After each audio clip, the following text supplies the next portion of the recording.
오늘의 큐티 말씀은 누가복음 18장 1절부터 14절입니다.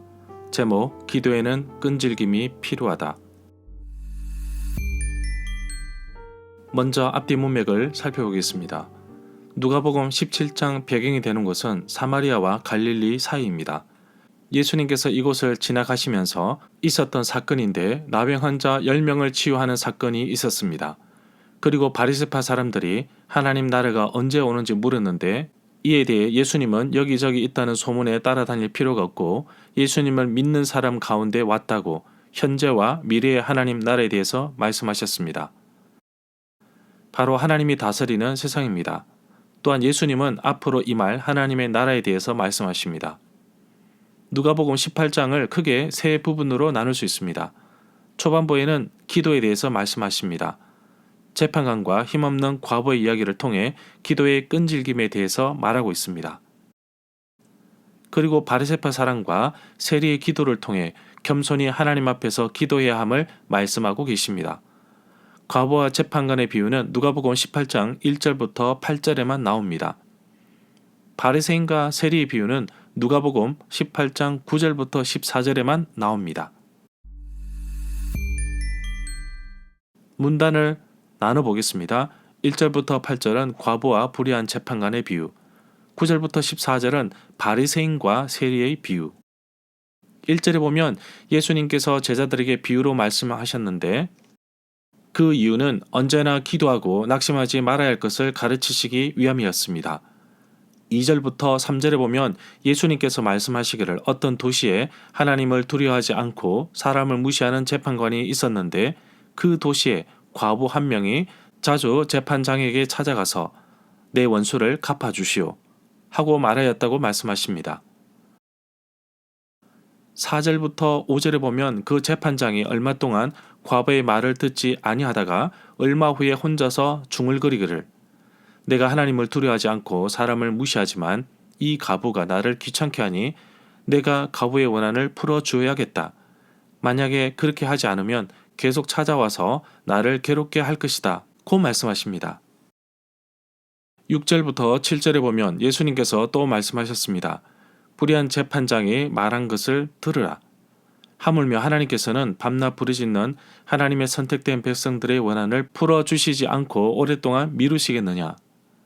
이 9절, 6절에서 불의한 재판장이 말한 것을 들으라고 하였는데 만일 불의한 재판장도 이기적인 이유로 마침내 옳은 일을 했다면 하나님께서는 자기 고통받는 백성을 위해 빨리 행동하시지 않겠는가?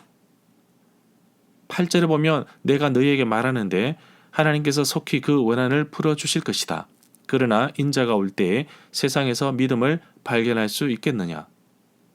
이 9절에서 인자가 올 때에 라고 하였는데 예수님의 마지막 질문은 인자가 제자들이 생각하는 것처럼 그렇게 빨리 오지 않을 가능성을 열어놓고 있습니다. 그러므로 그들의 신앙은 약화되고 심지어 사라질 위험에 처할 수도 있다고 봅니다. 1절부터 8절 단락에 나오는 과부와 재판장의 비유를 보며 바울도 끈기 있게 기도할 것을 권고했습니다. 로마서 12장 12절, 골로새서 4장 2절, 데살로니가전서 5장 17절입니다. 분명한 것은 기도는 상황을 변화시킨다는 것입니다. 하나님은 진지하고 끈기 있는 기도를 들으시고 응답하십니다. 9절에 보면 자기가 의롭다고 생각하고 다른 사람을 멸시하는 자들에게 예수님께서 비유로 말씀하셨습니다. 10절에 보면 두 사람이 기도하러 성전에 올랐는데 한 명은 바리새인이고 한 명은 세리였습니다. 여기에서 성전에 대해서 알아보겠습니다. 솔로몬 시대로부터 AD 70년 로마에 의해서 파괴될 때까지 이스라엘에 있어서 예배의 중심이 되었던 장소입니다. 바벨론 사람들이 성전 안에 있는 귀중한 성물들을 다 옮겨간 후에 이 성전이 파괴되었습니다. 두 번째 성전은 BC 520년과 515년 사이에 선지자 학개와 스가랴의 지도 아래 건축되었습니다.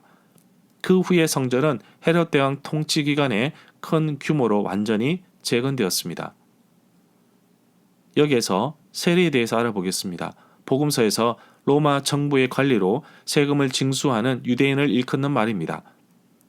그들은 다른 유대인들로부터 매국노처럼 그리고 율법의 제의상으로는 부정한 사람으로 멸시를 받았습니다.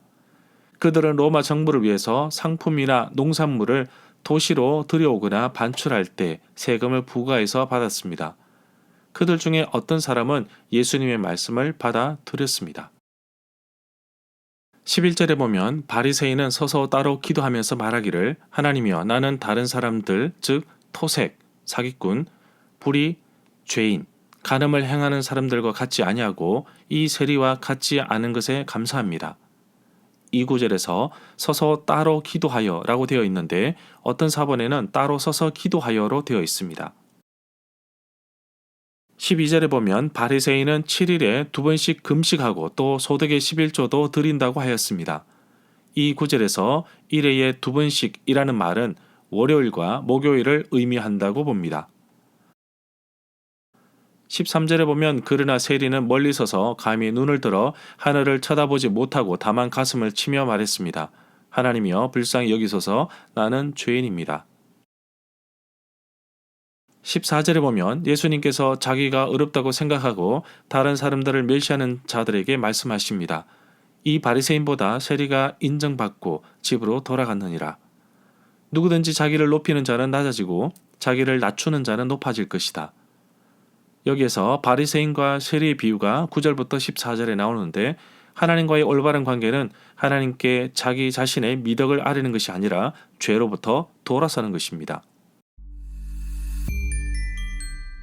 절마다 상세한 설명과 구절 해석, 핵심 내용과 중심 줄거리는 네이버 블로그에 올려져 있습니다. 내게 주시는 교훈입니다. 바리새파 사람들은 자기 자신과 업적을 내세우면서 기도하는 모습을 보게 됩니다. 사실 흠잡을 데 없는 아주 완벽한 삶이었습니다. 그럼에도 불구하고 세리가 더 어렵다고 인정을 받았습니다. 이런 결과를 가져온 기준은 무엇일까요? 바로 14절 하반절에 나옵니다. 하나님 앞에 자신을 낮추는 자가 높아지는 것입니다. 하나님은 겸손한 자를 높이십니다. 또한 누가복음은 기도에 대해서 상당히 강조하고 있습니다. 불의한 재판관에 비유해서 볼 수 있는 교훈은 바로 기도에는 끈질김이 필요하다는 것입니다. 우리의 기도를 듣지 않으시기 때문에 끈질기게 기도하라는 것이 아닙니다. 언제나 우리의 기도를 들으시는 하나님은 우리가 포기하지 않고 늘 하나님을 신뢰하고 의지하기를 원하고 계십니다. 오늘 내가 기도해야 할 제목이 있습니까? 오늘만 기도하지 말고 계속 기도합시다. 포기하지 않고 지속적으로 기도할 때 하나님께서 우리의 기도를 들어주십니다. 설교는 사람을 움직이지만 기도는 하나님을 움직입니다.